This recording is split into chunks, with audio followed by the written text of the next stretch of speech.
Selamat pagi, siang, sore, malam bagi Bapak, Ibu, Kakak, Abang, atau siapapun yang mungkin nonton video ini. Perkenalkan terlebih dahulu, nama saya William Napitupu dari Prodi S1 Informatika dengan NIM 11S22010.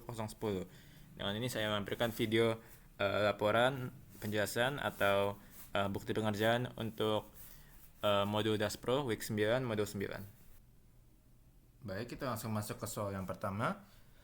Pada soal yang pertama ini kita akan membuat kode program pertama kita, di mana kita hanya perlu tahu tentang satu fungsi dan satu library bersama satu jenis tipe data.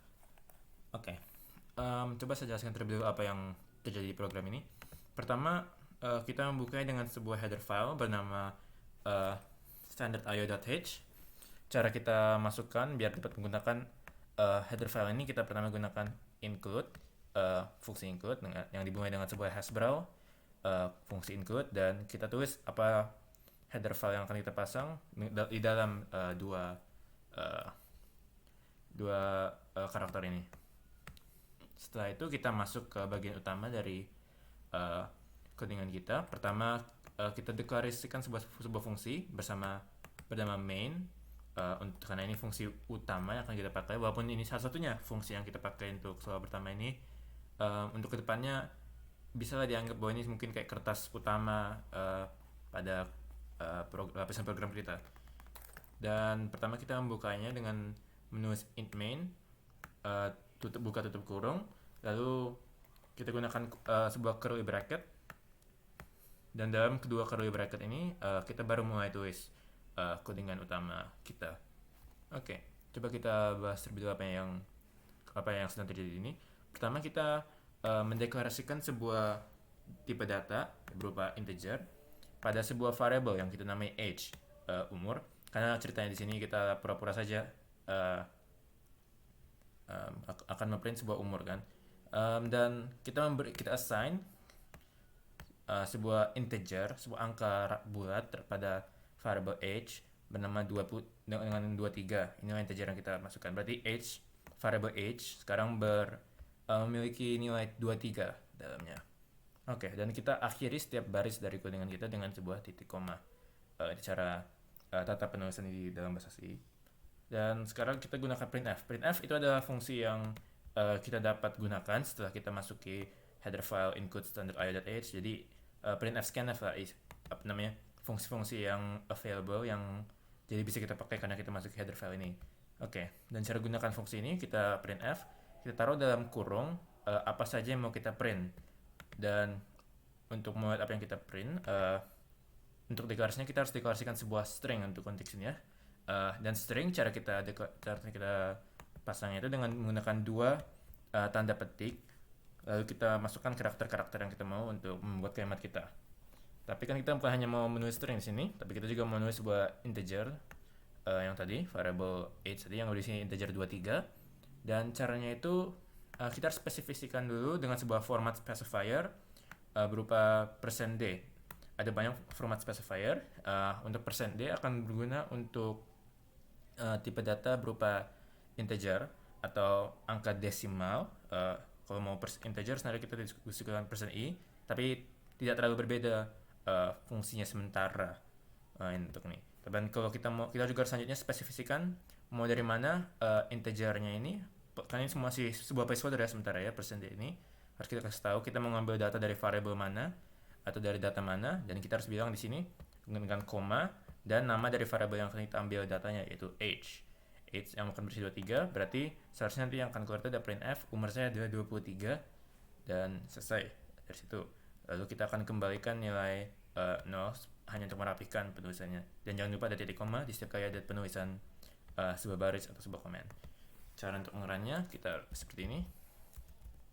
Harus kita berikan nama dari program kita. Kita spesifikasikan bahwa ini sebuah program C. Oke, dan ini cara kita mau compile sebuah program C. Dan selanjutnya kalau kita mau merannya, maaf agak lama.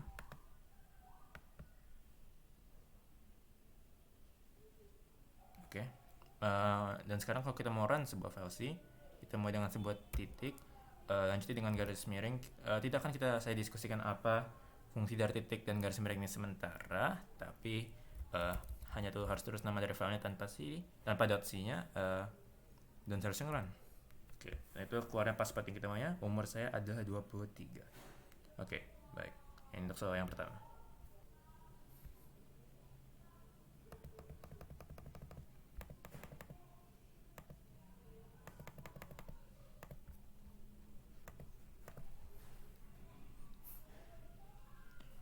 Baik, kita langsung ke soal selanjutnya, di mana kita akan mendiskusikan tentang tipe-tipe data yang ada dalam C. Oke, langsung aja kita baca. Pertama mirip ya, cara pembukanya kita masuki dulu header file kita standard.io. Kita buat sebuah fungsi int main, fungsi utama. Dan kita untuk percobaan ini kita sudah menyiapkan beberapa jenis tipe-tipe data dan akan coba kita praktikkan setiap data ini. Oke, pertama integer A. Integer itu kan itu mirip kayak yang kita diskusikan sebelumnya. Itu berupa tipe data untuk sebuah angka bulat, angka rata, seperti contoh ini kita 20. Berarti nilai variable ini A, kita isikan sebuah nilai 20. Selanjutnya adalah float. Float adalah angka real yang berisi koma kalau tidak salah sebesar 8. Berarti maksudnya itu adalah ini akan mengeluarkan sebuah angka real di mana akan terdapat 8 angka di belakang dari komanya. Berarti float B ini sebenarnya bisa kita tulis lebih dalam lagi agar menghasilkan 8 angka sampai 8 angka di belakang komanya ya. Kalau double mirip kayak float real, tapi angka di belakang komanya bisa lebih jauh lagi, bisa sampai 15 kalau tidak salah. Dan itu menerima variable C. Bahwa apa saja ya. Penting mengatakan bahwa tak penting nama variabelnya.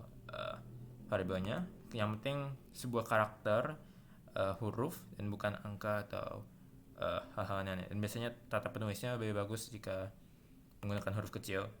Kita ada guna pas lagi kalau misalnya huruf besar. Oke. Dan double akan menyetor ini ya, angka real. Kalau char ada sedikit perbedaannya. Kita tidak lagi hanya fokus ke sebuah angka-angka, tapi juga pada karakter. Itu singkatan juga karakter dari D.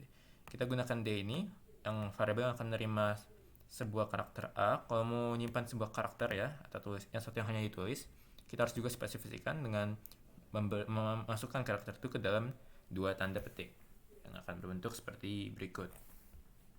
Oke, dan kalau kita mau print setiap tipe data tersebut, kita harus gunakan format specifier yang pas untuk setiap tipe data. Oke, yang pertama misalnya mau untuk integer, yang kita perlu pakai adalah %i, tapi juga bisa di soal sebelumnya gunakan %d ya. Dan agar lebih cakep kita tata nulis kita juga kita buat \n, garis miring n ini digunakan untuk mengindent atau bukan indent ya, bukan indent maaf, tapi membuat baris baru, line baru agar lebih cakep saja katanya. Soalnya kalau tidak ada baris \n ini, semua ini akan rata tulis dalam satu baris panjang gitu ya. Semua codingan ini akan tulis dalam satu baris panjang, bukan kayak enter setiap kali ada topik baru. Float mirip logikanya, tapi kali ini kita gunakan %f ya, %f karena kita bukan hanya tipe data yang sama. Untuk double sebenarnya boleh menggunakan %f atau juga %lf, tidak terlalu masalah untuk printf. Tapi kalau untuk scanf lebih bagus kita harus menggunakan %lf ya kalau mau menggunakan double, dan kita akan bahas tentang scanf belakangan. Tapi untuk sekarang untuk printf aman menggunakan lf atau f aja. Dan ingat kita harus spesifikasikan setiap dari placeholder atau format specifier ini harus memiliki harus dikasih tahu mau mengambil variabel dari mana, karena kalau ini kan ada banyak mau kita ambilkan, bisa ambil dari A, B, C, dan D, di mana D itu berisi sebuah karakter yang terakhir kita, dan karakter menggunakan %c. Dan oke, mari kita coba run. C, step O, data, types, maaf.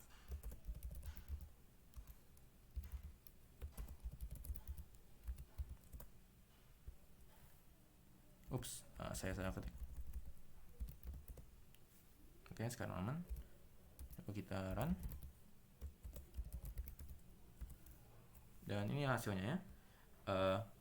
Pas dengan yang kita lihat, karena kita di VS Code sebenarnya terbatas berapa banyak angka yang bisa dipasang oleh float sama double kita, jadi katanya kayak sama saja gunanya, tapi hasilnya bisa lebih dalam lagi angka yang dipakai daripada hanya 6 angka belakang koma ya.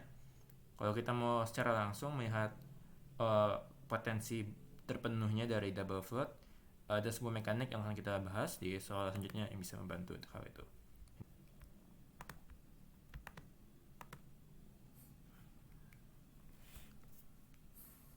Oke, sekarang kita masuk ke operator aritmatika. Pada operator aritmatika kita akan melakukan beberapa porsi hitungannya terhadap dua variabel yang akan kita beri nilai terlebih dahulu. Nah, coba kita lihat deklarasi dari variabelnya. Kita beri nilai integer pada x dan y, dan bisa kita tulis begini ya.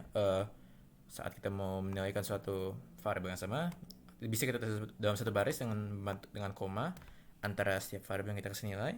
Jadi pertama kita kasih nilai 2 terhadap variabel 3, dan kita kasih nilai 3 terhadap variabel y.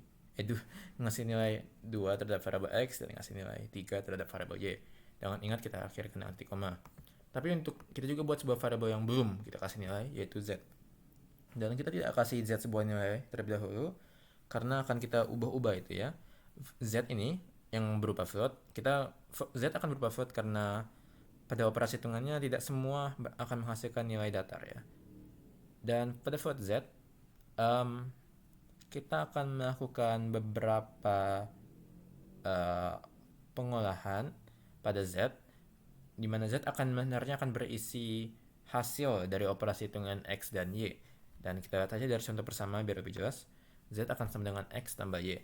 Nah, ingat sama dengan di sini bukan artinya z itu sama nilai dengan x plus y. Tapi dari itu sebuah assignment ya. Berarti kita memberi nilai terhadap z, di mana z itu akan berupa penjumlahan antara x dan y, x plus y, yang akan menghasilkan 2 tambah 3. Oke, coba daripada saya jelaskan.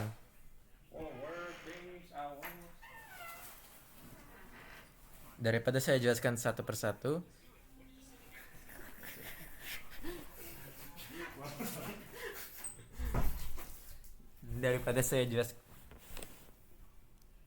jelaskan satu persatu, coba. I'm sorry. Tadi aku gini depan tadi. Oke, maaf. Itu yang mau kedengar. Itu yang mau kedengar. Sengaja kau nggak ngambil deodoran. Aku lupa. Aku kan ngomong tadi pas kemarin. Aku juga ngomong. Daripada saya jelaskan satu persatu, coba saya run saja ya. GCC strip out operator aritmatika, terus operator aritmatika, .c. Saya ada salah tulis. Oke. Teman, sekarang udah saya compile, sekarang saya run operator. Ya. Oke. Dan ini hasilnya. Pertama ya, yang pertama udah jelas ya, 2 tambah 3. Oke, tapi jika kita lihat sini, walaupun kita mengeluarkan %f, yaitu sebuah angka floating, bisa dilihat bahwa saya menaruh sebuah titik 2 antara persen dan f-nya. Dan itu karena seperti saya dikatakan sebelumnya di data types, ada sebuah perubahan yang terjadi, ada sebuah secara kita bisa olah agar angka dari persen, angka koma di belakang sebuah angka sebuah data floating point bisa kita atur berapa banyak koma belakangnya. Dan cara itu kita buat sebuah titik, dan lalu kita tulis berapa banyak angka yang mau kita letakkan belakang komanya di antara persen dan f-nya. Bisa kita juga atur lebih semau kita, bisa kita buat 3, 4, tapi kita buatlah 2 saja biar rata ya. Oke. Dan ingat juga, ini sebenarnya setiap kali ada persen %d akan menerima nilai variabel dari x atau y dan z secara berurutan. Jadi persen %d pertama akan mengambil dari variabel pertama, yaitu ada x. Persen %d kedua akan mengambil dari variabel kedua, yaitu y. Dan persen titik 2f, to f akan menerima variabel dari z. Ya, jadi bentuknya akan seperti ini ya. Ini dari 2 plus 3 sama dengan z, yaitu 5, dengan 2 angka di belakang komanya. pengurangan tidak terlalu berbeda logikanya, cuma kali ini pengurangan berarti akan jadi angka negatif karena 2 lebih kecil dari 3. Perkalian juga lumayan straightforward. Nah, sekarang untuk pembagian. Untuk pembagian jika kita lihat di sini assignment pada nilai z-nya sedikit berbeda. Dan ingat ya, si cara berjalannya itu berurutan. Jadi setiap kali kita assign sebuah nilai dari z ke z ini, dan kita assign lagi selanjutnya, sekarang z itu akan bernilai apa assignment terakhir yang kita pasang. Jadi karena kita tidak assign pada awalnya, bisa kita ubah-ubah terus-terusan berapa nilai z ini. Oke, lalu untuk yang ini kan pembagian angkanya itu tidak akan rata kan pastinya. Setiap angka pembagian pasti berbeda lah ya. Dan karena sebuah angka pembagian tak akan selalu menghasilkan angka bulat, kita harus spesifikasikan terlebih dahulu bahwa x dan y ini yang awal-awalnya kan nilai bulat, integer, harus kita ubah terlebih dahulu menjadi sebuah float. Karena dalam C, jika kita melakukan pembagian antara dua integer, yang dikembalikan adalah sebuah integer seperti 0, 1, 2, 3, 4 seperti itu. Walaupun Z nanti sebenarnya bisa menerima sebuah nilai floating point, hasil akhir yang akan diterima dari operasi hitungan X bagi Y itu, jika tidak kita ubah terlebih dahulu menjadi integer, tidak berubah terlebih dahulu menjadi floating point, akan berupa integer. Berarti kita harus spesifikasikan terlebih dahulu bahwa kita ingin melakukan operasi pada tipe data floating point agar nilainya menjadi 0,67 di bawah ini. Boleh kita coba mungkin lihat. Misalnya tidak, kita pasang float. Berarti sekarang akan melakukan pembagian antara dua integer ya. Saya cepat saja. Dan ya akan keluar 0 karena tidak kita spesifikasikan bahwa itu seharusnya sebuah floating point. Oke, tapi coba kita fokus ke atas. Sekarang modulus sisa bagi atau bagi sisa. Jadi kita akan membagi 2 dan 3 ini, tapi yang kita kembalikan adalah sisanya. Dan karena 2 dan 3 itu angkanya 2 memang sudah lebih kecil dari 3. Jadi memang tidak pembagian perkalian ketiga terdekat kan 3 pangkat. Cuma 0 malahnya, tidak ada 3 sama sekali. Jadi ya yang sisanya cuma 2 yang kita jadikan angka itu ya, angka floating point. Mungkin biar lebih jelas contohnya coba kita kasih angka 7 mungkin ya. Berarti kita ubah nilai dari X. Berarti kita tengok ini lebih pas ya. 7 modulus 3 memang nilainya 1. Karena terdekatnya 6 dan sisa 1 dari situ. Oke, jadi sekarang amannya untuk operator aritmatika. Mari kita lanjut. Untuk selanjutnya kita akan mendiskusikan operator perbandingan. Operator perbandingan dari namanya, kita akan membandingkan beberapa jenis nilai atau dua integer. Pada konteks ini 2 integer saja, tapi bisa lebih dari 2 integer ya. Dan kita akan mengembalikan jika itu true atau false perbandingan tersebut. Dan kita lihat dulu data type yang kita declare di sini. Pertama kan kita declare 2 integer seperti sebelumnya. X akan bernilai 2 dan Y akan bernilai 3. Dan kita juga declare sebuah integer untuk kosong sini. Bisa kita sebenarnya tulis Z di atas saja, tapi biar kelihatan rapi saja, Z kita tulis di bawah karena ini akan berupa kosong ya. Dan Z ini akan kita assign beberapa nilai. Oke. Ingat sama dengan ini untuk assign. Ingat untuk kepentingannya bahwa tanda sama dengan di C bukan mengartikan bahwa nilai ini sama dengan nilai ini. Tidak, itu sebenarnya memberi nilai ya. Jadi Z ini sekarang diberi nilai dari operasi ini. X sama dengan Y. Kalau sama dengan, nah itu baru pas ke sama dengan yang kita kenal biasa, equals. Oke, karena 2 equal sign ini akan membandingkan jika X atau Y itu sama atau tidak. Dan jika misalnya sama atau tidak, akan mengembalikan nilai true atau false. Dan true atau false ini akan direpresentasikan dengan mengembalikan nilai 1 atau 0. Jadi sebenarnya true false di C ya akan mengembalikan integer berupa 1 jika salah dan 1 jika true dan 0 jika false. Oke. Dan ya.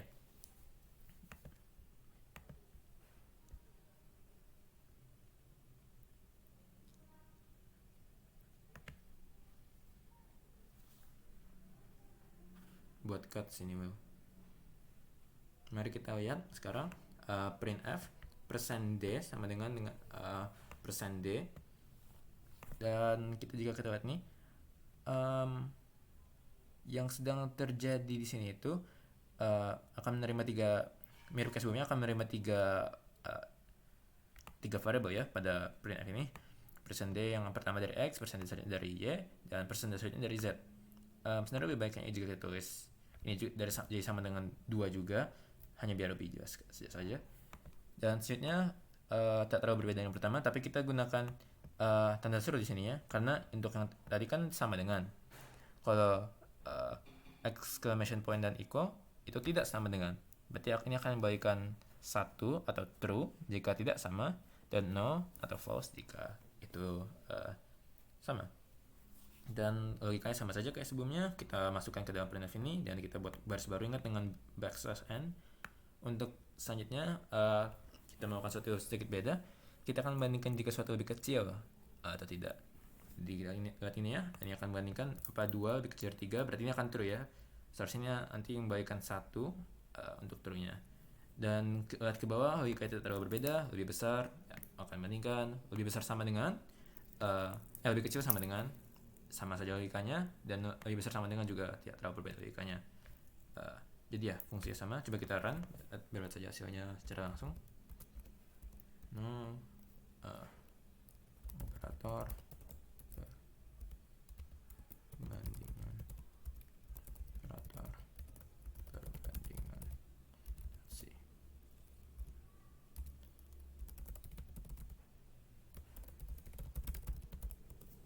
Saya salah klik kelebihannya. Oke, itu dia. Dan kita lihat benar kan nih, membalikan 0 dan 1 untuk setiap kali ada false atau true. Yang pertama situasinya ya pasti ada false karena dua angkanya beda. Ini selanjutnya true, memang dua angkanya berbeda. Selanjutnya true juga karena memang 2 lebih kecil dari 3, false untuk lebih besar, dan true dan false untuk lebih kecil besar dan lebih kecil dari dan lebih besar sama dengan. Oke, jadi aman untuk yang operator perbandingan. Lanjut ke selanjutnya.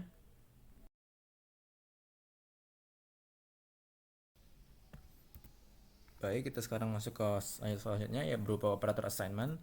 Operator assignment akan saya katakan hasilnya akan cukup mirip ya dengan akan cukup mirip dengan operator pada aritmatika, karena fungsionalnya tidak terlalu jauh. Sebenarnya ini cuma cara assignment ini cuma cara bagus kita bisa menulis beberapa hal yang kita tulis di operator aritmatika sebelumnya. Nah, awalnya mulai sama integer x akan nilai 2 dan y akan nilai 3.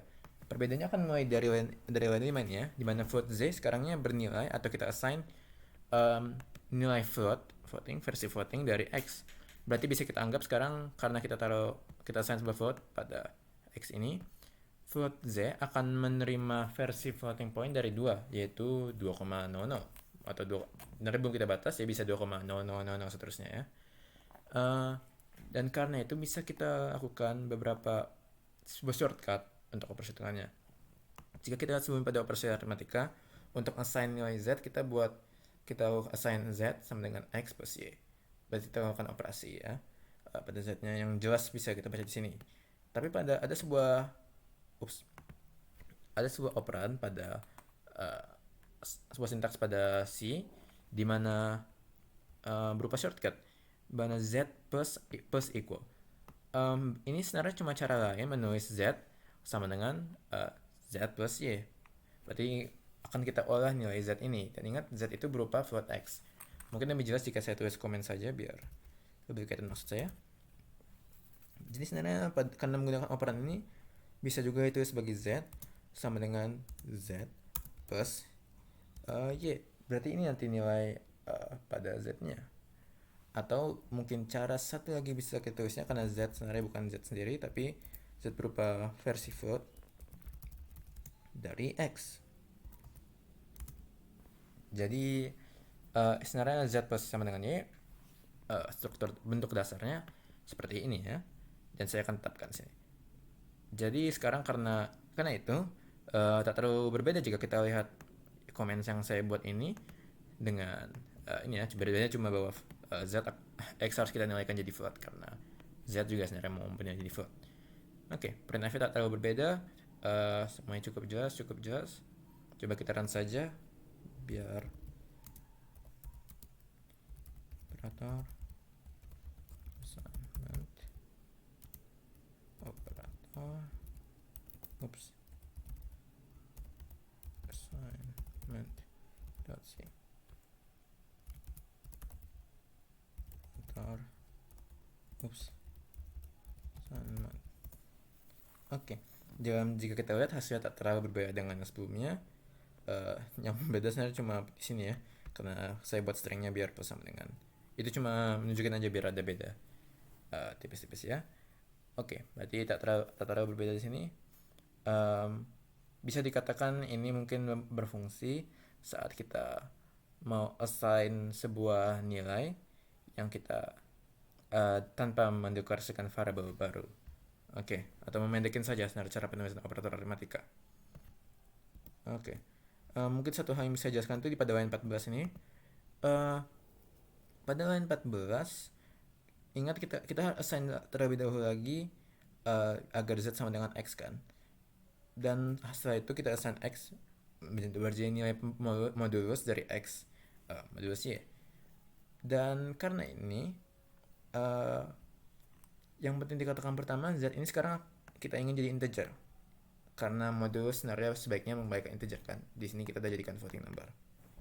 Dan karena itu, saat kita pasang modulus %d ini, karena kita mau membalikan sebuah integer pada z akhir, kita harus terbalikin dulu ya.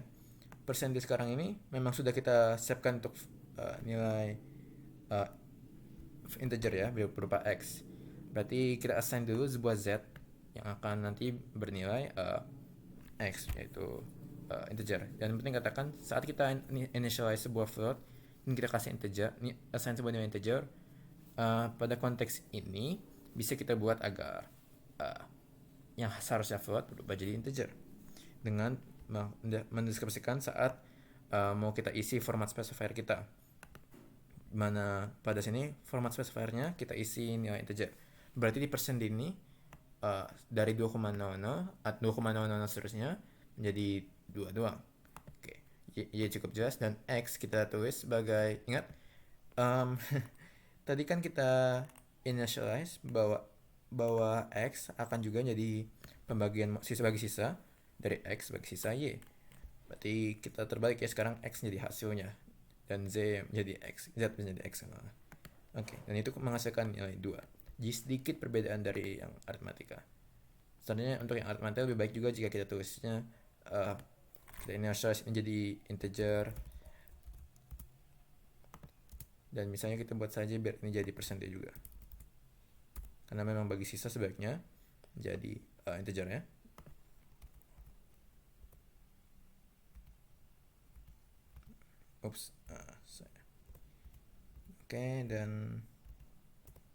Dan ingat, dan sekarang operator aritmatika persis sama dengan assignment. Mana 2 ini ya nilai akhirnya. Oke, itu akan mengakhiri untuk soal assignment, dan kita lanjut ke selanjutnya.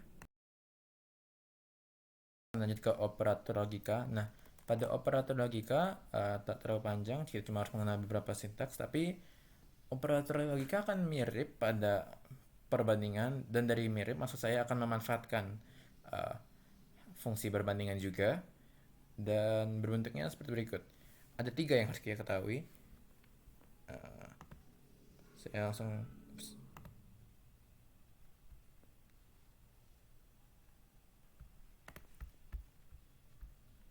buat cut di sini, Will.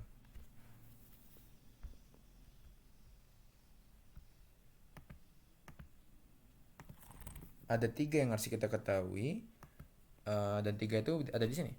Yang pertama adalah n, dan n kita akan tulis dengan 2 tanda dan ya, 2 ampersand.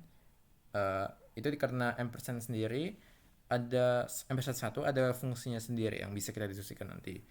Or kita tulis dengan 2 garis bar, 2 bar ini. Lagi tulis dengan 2 karena yang satu sudah ada fungsinya sendiri, dan tanda seru ini untuk not, kayak mirip kayak tadi ketika kita lihat tidak sama dengan ya, not equal itu. Oke, kita langsung coba lihat ke programnya. Jadi sekarang kita initialize nilai x dan y itu z.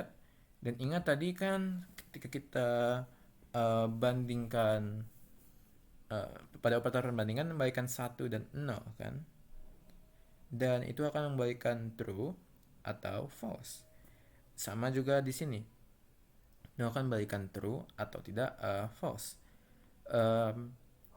Dan z akan berupa sebuah data integer akan menerima 1 atau 0 itu, true atau false itu. Dan jika kita lihat codingannya akan menggunakan operator pada perbandingan. Yang pertama itu ada jika x lebih besar dari y, dan selanjutnya jika x lebih besar dari 1. Berarti ini akan memperhitungkan dengan dan ya. Jadi saat mana ini ya? Oke. Saat kedua ekspresi tersebut dianggap benar, maka akan membalikan true. Berarti akan membalikan 1. Dan jika hanya salah satu benar, akan membalikan false. Atau jika dua-duanya salah, juga akan membalikan false. No. Oke. Selanjutnya kita lihat bahwa ini akan menerima 4 buah operannya. Yang pertama adalah x pada x untuk memasukkan persen d pada x ini bisa kita sesuaikan saja pada operasinya ya, biar lebih jelas. X akan menerima y, akan menerima x lagi, 1 memang sudah kita tulis langsung saja. Oh ya, ingat mengatakan bahwa ini string ya. Memberikan aja bahwa ini tuh sebuah string, berarti tidak ada fungsionalnya, hanya sebuah tulisan. Jadi saat kita menulis persen d lebih dari 1 sini, sebenarnya tidak akan mengefek persen d yang di sini. Yang mempengaruhi cuma yang di baris 9 ini. Terus persen d yang terakhir akan berisi true false-nya atau 1 0 yang akan terjadi pada z. Pada baris 11 mirip logikanya, cuma daripada menggunakan and kita gunakan or. Berarti hanya salah satu dari situasi di atas ini perlu benar untuk mengembalikan true atau false. Berarti hanya perlu x lebih besar dari y untuk benar, atau enggak hanya perlu x lebih besar dari 1 untuk benar untuk dikeluarkan true atau false. Yang selanjutnya yang baru ada sedikit perbedaannya, sedikit ada nya. Pertama coba kita perhatikan kurungnya. Kalau kita lihat nih ada juga pertama ada kurung biru yang mengatur x lebih besar dari y, dan ada kurung biru untuk x lebih besar dari 1. Tapi semua ini dimasuk juga dalam kurung yang ungu ini. Dan kurung yang ungu dipengaruhi oleh not, tanda exclamation mark ini. Berarti ini tuh sebenarnya akan membalikan true atau false jika jika tidak benar. Maksud saya dari itu, coba kita tuh dari awalnya. Pertama kita lakukan operan yang pada baris 9 di dalamnya. Lalu kita taruh not di sini. Berarti akan membalikan not atau lawanan dari z ini. Jadi misalnya saja yang ini 1, maksudku misalnya yang baris 9 ini true, yang pada baris 13 akan membalikan false. Karena dianggapnya true itu false dan false itu true. Nah harus dua-duanya itu false. Hal yang sama juga pada 15, kita akan lawan versi not, versi false dari baris yang 11. Oke, coba kita run.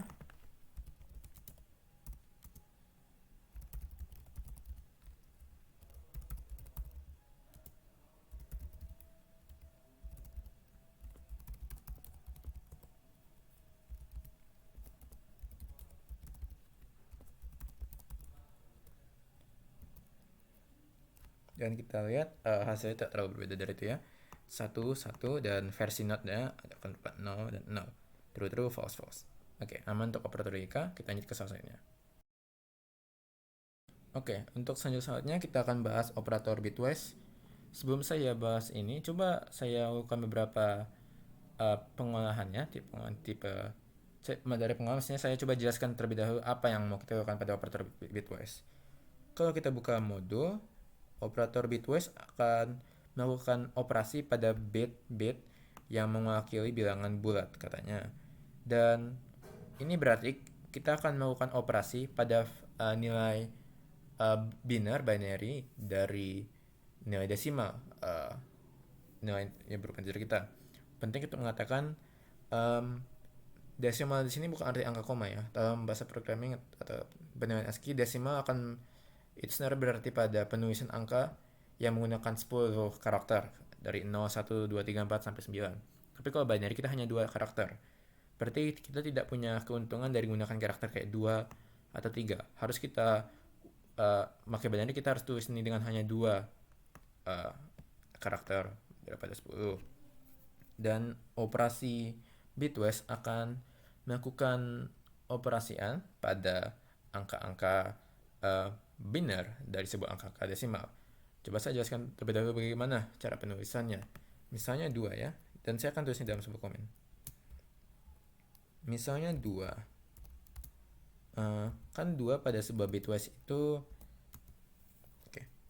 untuk penulisan binernya, saya akan menggunakan pertama 8. Saya akan tulis pertama 80 ya. 1, 2, 3, 4, 5, 6, 7, 8. Oke.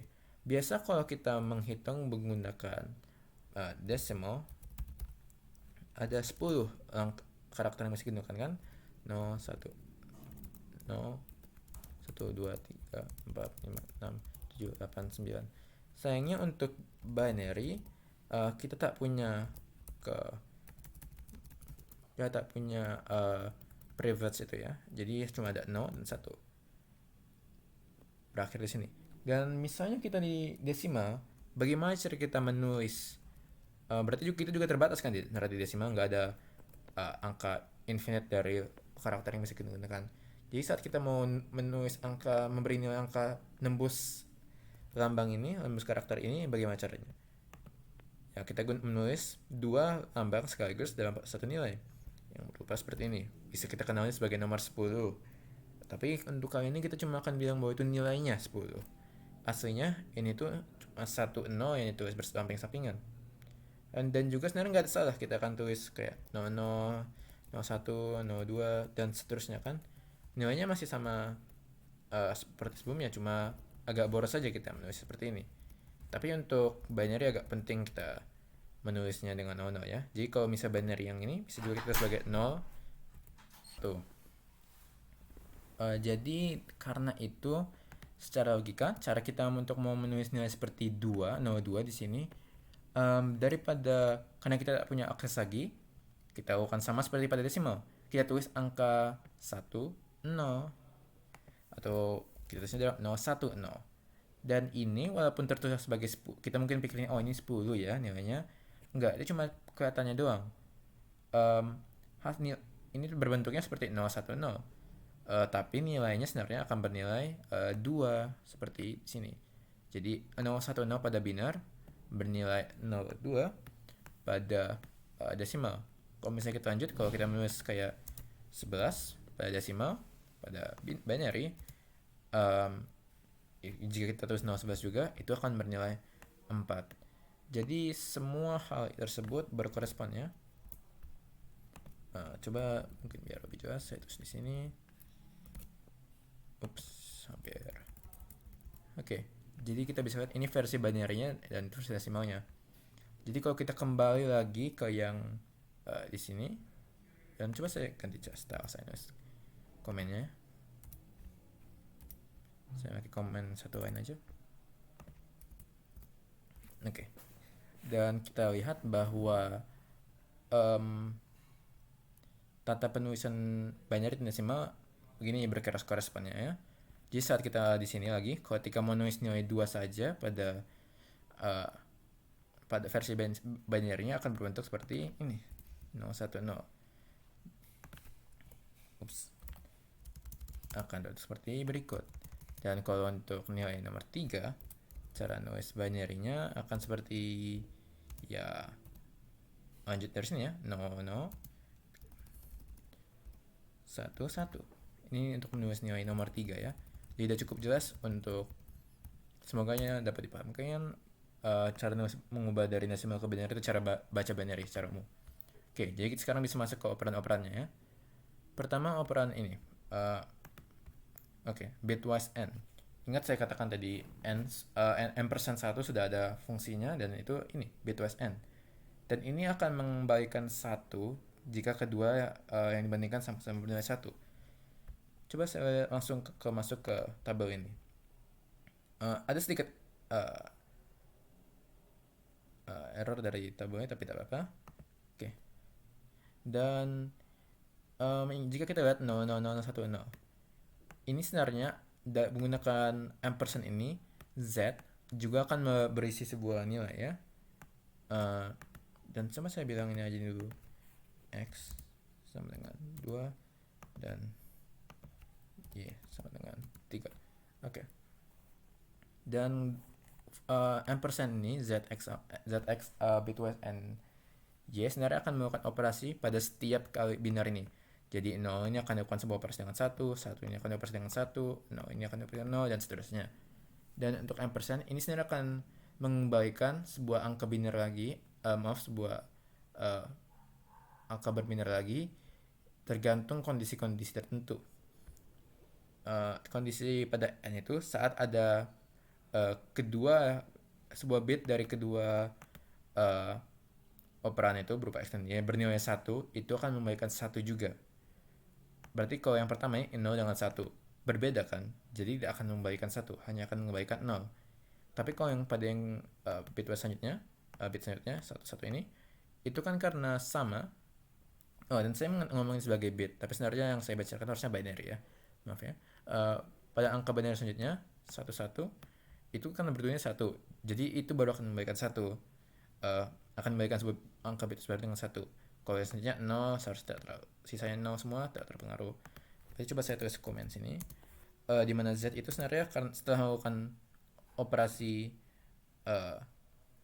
extendnya ini, Z sekarang akan bernilai 0, 0, 0, 0, 0, terus satunya kan sama, jadi ini akan berisi 1 karena dua-duanya 2 dan 3 dua-duanya berisi nilai 1 pada versi binary-nya. Tapi karena angka terakhirnya berbeda, sebenarnya ada 0. Jadi sebenarnya Z ini pada akhirnya akan bernilai 2 dalam desimal. Oke, semoga dapat dipahamkan. Jadi coba saya run ya, bitwise. Habis itu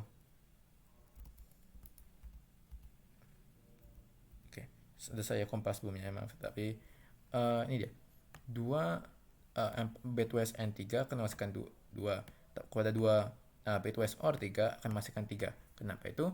Kalau yang bitwise or hanya salah satu dari dari nilai binary-nya untuk bernilai 1 akan memberikan 1. Jadi pada saya copy pasal ini, pada bitwise or sebenarnya Z akan menjadi nilai 0,0,1,1 karena hanya salah satu dari nolnya harus bernilai, salah satu nilai dari angka binary-nya harus bernilai 1 untuk kembalikan 1 pada nilai Z nanti. Kalau pada ini bitwise XOR malah itu saat hanya salah satu dari atau mungkin bilangnya berbeda ya, salah satu dari angka binary-nya berbeda akan mengembalikan sebuah nilai 1, dan jika sama, jika itu berdua 0, jika berdua 1 akan kembalikan 0 saja. Berarti bisa dikatakan bahwa ini akan bernilai seperti 0 dan ini 1. Dan ini cara angka binary untuk ya 1. Alright. Sekarang untuk left shift dan right shift. Oke, maaf. Untuk left shift dan right shift sebenarnya kita akan melakukan bergeseran pada binary kita. Jika kita lihat tadi kan nomor 2 ini kan 0,0000010, dan dengan left shift kita sudah menggerakkan setiap bitnya ke arah kiri sebanyak kita mau, atau untuk konteks ini sebanyak Y kali. Jadi 0,0000010 ini akan digerakkan 3 kali ke arah kiri, yang berarti sekarang Z-nya akan bernilai kan nolnya satunya pada bilanglah nolnya pada posisi kedua ya. Jadi sekarang kalau kita geser 3 kali, jadi pertama posisi 3, terus posisi 4, terus posisi 5. Jadi sekarang nih ada 0, 1 dan kurang 1 ke samping, 2, 3, udah benar ya. Dan ini sebenarnya cara mungkin saya jelaskan juga cara mudah membaca binary-nya. Setiap kali ada 0, kalau kita ingat di kelipatan pada desimalnya kan tuh saya coba hapus ini.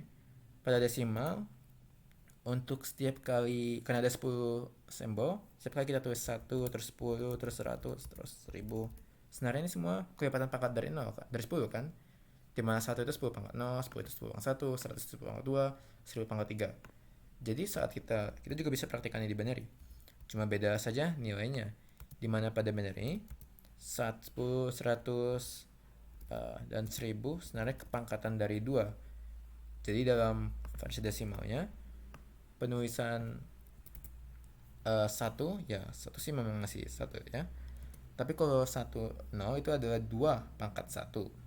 Dan 2 pangkat 1 ya nilainya ya 2. Kalau pada 1 0 0 sebenarnya itu adalah 2 pangkat 3. Berarti 4. Dan itu ada 2 pangkat 2 pangkat 2, sekarang 2 pangkat 3 yaitu 8. Dan kedepannya ini maju sekali lagi ke samping kiri, berarti ini akan 2 pangkat 4 yaitu 16. Oke, itu cara mungkin mudah menghitung binary. Kalau redshift, karena memang sudah berbatas 02 di ini dan kedua, saat digeser 3 kali ke kanan, yang terjadi itu malah semua angka satu-satunya angka bernilai yaitu 1 ini dalam binary kita ini hilang jadinya ya. Akan berisi hanya 80. Jadi seharusnya ini berubah menjadi ya 0. Dan pasnya dengan sini 0. Nah, sekarang untuk bitwise not. Bitwise not. Yang akan dilakukan kalau tadi kan kita diskusikan binary dari 0 sampai angka positifnya lah ya. Belum kita katakan apa yang terjadi pada binary negatif. Dan pada binary untuk yang negatif, saya coba tulisnya di sini saja ya. Saya tulisnya negatif binary. Dan binary yang negatif, coba 0 deh. Pertama kalau 0 kan kita tulisnya dengan begini ya contohnya. Tapi kalau mau negatif, kita kan akan turun. Jadi kita akan melakukan dari namanya bitwise not, apa kayak lawanan dari kira-kira dari 0 semua. Ya 1 semua. Dan itulah cara kita menulis angka negatif dalam binary. Jadi sekarang angka yang saya tulis ini 18 kali ini sebenarnya 1 secara tak terbaik hingga ya. Karena bisa nulis sebanyaknya kita untuk halnya. Ini bernilai min 1 ya, jadi nilai sekarang ada negatif 1.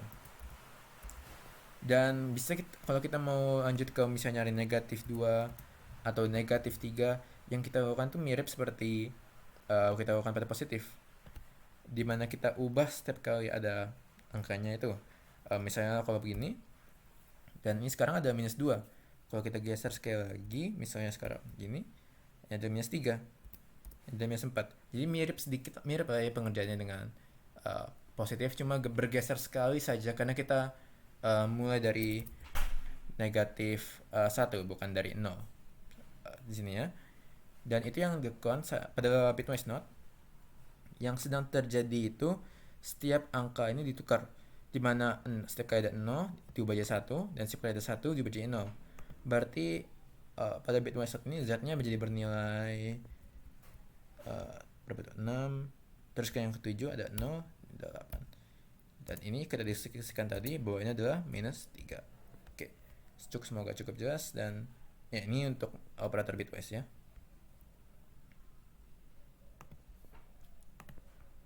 Oke.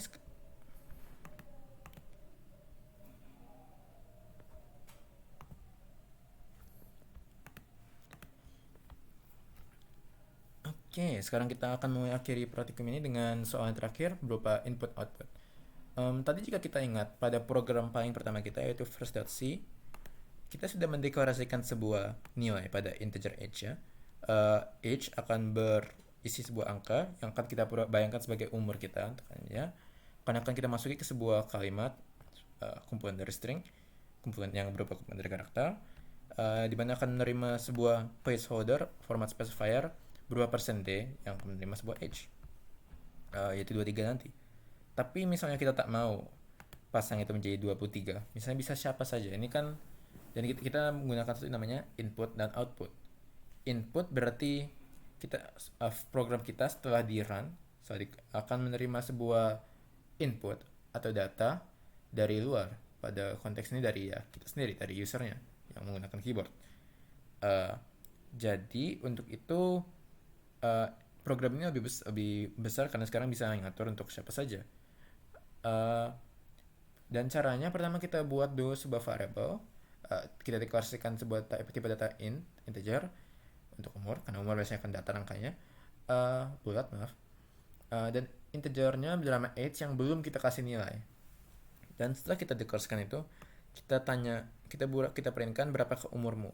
Kita tanya ke usernya berapa umur dia. Ini bisa kita step aja btw ya.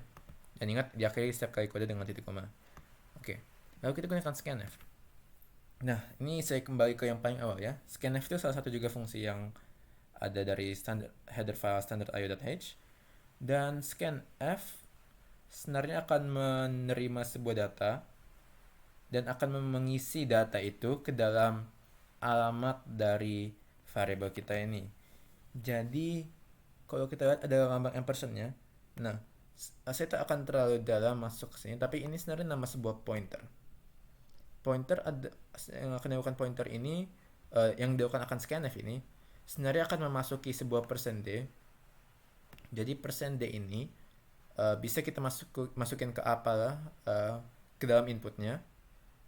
Dan sekarang input yang kita telah masukkan ke %d ini akan dikirim ke pointer age.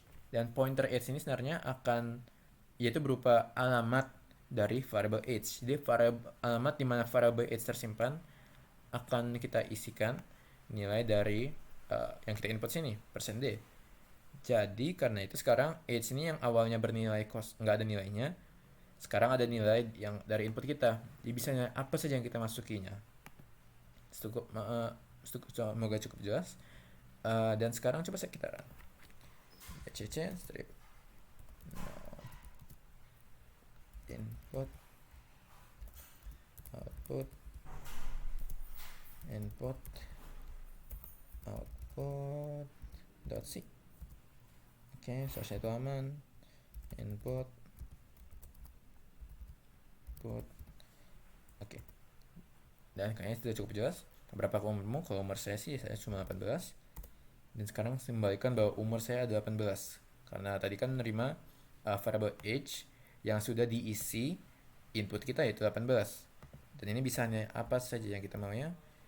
Misalnya harus tak perlu saya compile lagi deh, tapi saya bisa 35, bisa keluaran lagi kita isi angka negatif dan itu ya keluar. Oke. Jadi udah mantap ini ya. Dan ini soal yang terakhir. Saya lampirkan akhirnya. Oke, baik, ini untuk laporan pekerjaan saya pada modul 9 week 9. Semoga penjelasan saya jelas dan maklumnya kurang lebihnya. Oke, baik, terima kasih.